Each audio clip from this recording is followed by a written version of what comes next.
side-lying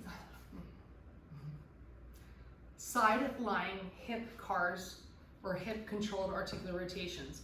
So what you want to do is make sure that you have a surface that you feel comfortable on, that you have something to support your neck, whether it's a yoga block, a couple pillows, something that you can keep your spine nice and neutral.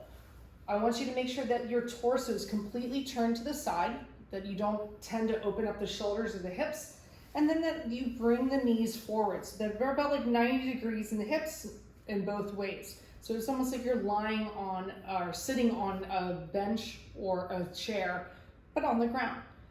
This is not required to have a tennis ball, but sometimes it really helps to give a little bit more feedback when you're doing the side-lying hip cars or controlled articular rotations. So what I want you to do is I'm going to have you put this tennis ball behind your knee so that your calf as well as the hamstrings or back of your leg are squeezing it together. So we're creating a little bit of a tension throughout the body. We're going to be focusing on the hip joint.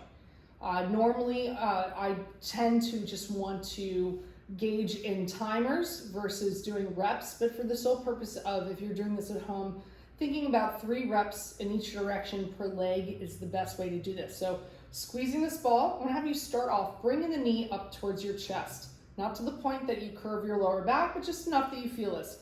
Then I'm going to have you what's called external rotation. So we're going to open up the hips. So my knee is going to go up towards the ceiling. Now making sure again that we don't turn our whole body, because this is a little bit of cheating. I want you to focus on the hip. You might feel a little bit of cramping in there. If you do and you can't handle it, come out of it. If not, try to breathe through that. You'll notice that it slowly subsides and it will go away. Once you get up to that far point before you actually turn the whole body, then you're going to take this knee and we're going to, I say nose dive, but you're going to internally rotate the knee down. And then we're going to kind of bring this through. Nice, very slow and controlled back to the starting position. So what it ends up looking is the knee comes up towards the chest. I'm going to my end range.